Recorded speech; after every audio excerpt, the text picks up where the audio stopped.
আগের পার্টে তো দেখেইছিলে লাঞ্চ টাঞ্চ করে কিন্তু আমি আর মাম্মা মিলে একটা লম্বা ঘুম দিয়েছিলাম।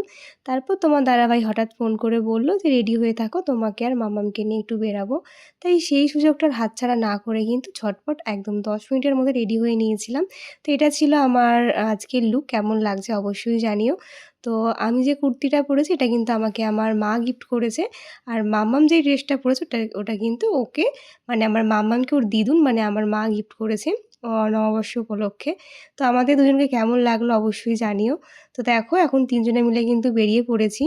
তো সেরকম একটা দূরে যাব না কারণ অনেকটাই সন্ধ্যা হয়ে গেছে। এখন সন্ধ্যে ওই ৮টা মতো বাজছে। তোমার দাদাভাই ডিউটি থেকে আসলো। ফ্রেশ হয়ে তারপরে কিন্তু আমাদের নিয়ে বেরিয়েছে। তো ভাবতে পারিনি যে আজকে সন্ধ্যেটা আ এত সুন্দরভাবে কাটাবো মানে বেড়াতে পারবো বলে। সকাল থেকে মনটা খুব খারাপ ছিল যে নববর্ষের দিনও বাড়িতে বসে কাটাচ্ছি।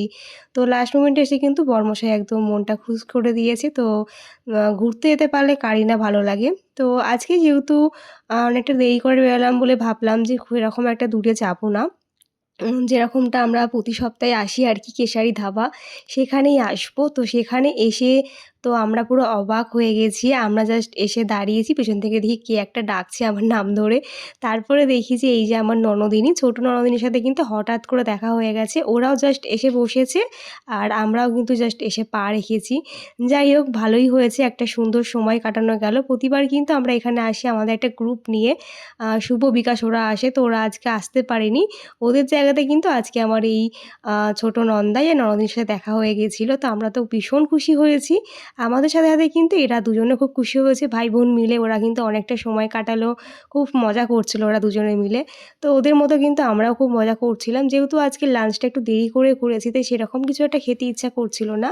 আর স্পেশালি কিন্তু কেশারি ধাবাতে আমি চা খেতে আসি।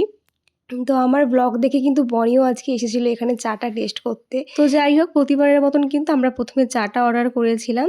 তো দেখো এখন ৩ জনে মিলে চাটা খাচ্ছি। আর দাদা মানে কৌশিকদা চা খাবে না বলল। কৌশিকদার জন্য কোল্ড ড্রিংকস অর্ডার করা হয়েছিল।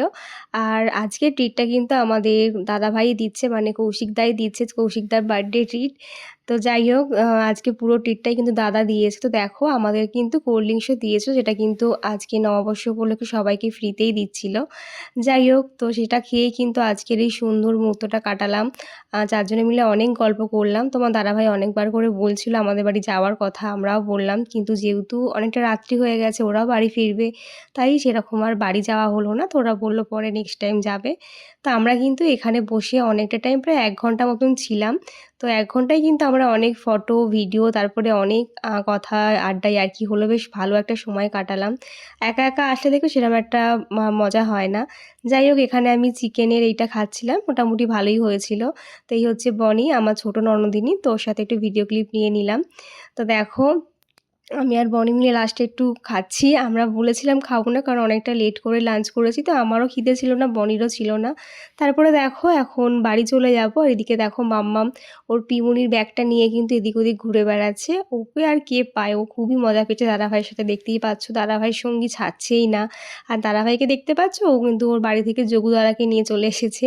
যাই হোক এই হচ্ছে তোমার দাদাভাই, ওকেও একটু দেখিয়ে দিলাম। তো আজকের সন্ধ্যেটা যে এত সুন্দরভাবে কাটবে সত্যি ভাবতে পারিনি। আরও স্পেশাল হয়ে গেছিলো ওদের সাথে দেখা হয়। ওদের সাথে দেখা না হলে হয়তো একটু বোর ফিল করতাম। তোমার দাদাভাই আর আমি আর কতই একা একাই বা গল্প করতাম। ওরা ছিল বলেই কিন্তু আমরা একটু সময় ভালো কাটাতে পারলাম। আর দেখবে একটা গল্প করার সাথী হলে বেশ ভালোই সময় কাটে। আর আমাদের গল্পগুলো তো শেষ হতেই চায় না। যাই হোক দেখো এখন আমরা চলে যাচ্ছি। বনি টাটা করে দিল। ওরা এখন ওদের গাড়ির দিকে এগোচ্ছে আর আমরা কিন্তু আমাদের গাড়ি নিয়ে বেরিয়ে পড়লাম। তো বাড়ি ফেরার পথে কিন্তু বাড়ির সামনে দোকানে চলে এসেছিলাম হালখাতা করতে। হালখাতাটা করে এখন বাড়ি চলে যাব। তো আমাদের নববর্ষটা কিন্তু এইভাবেই কেটেছিল। তোমরা কেমন কাটালে নববর্ষ অবশ্যই জানিও। তো দেখো আমাকে দিয়ে দিল এই যে ব্যাগটা। তো মাম্মাম আর আমি কিন্তু সেটা নিয়ে এখন বাড়ির দিকে রওনা দেবো। তো বাড়ি এসে দেখলাম অনেক রকমের মিষ্টিও দিয়েছিল। যাই হোক চলো আজকের ব্লগটা আমি এখানে শেষ করছি। তোমাদের কেমন লাগলো আজকের ব্লগটা দেখতে অবশ্যই জানিও। ভালো লাগলে কিন্তু লাইক কমেন্ট করতে কেউ ভুলো না। তাহলে চলো আজকের মতন টাটা, দেখা হচ্ছে নেক্সট ভিডিওতে। বাই সবাইকে, সবাই খুব ভালো থেকো, সুস্থ থেকো।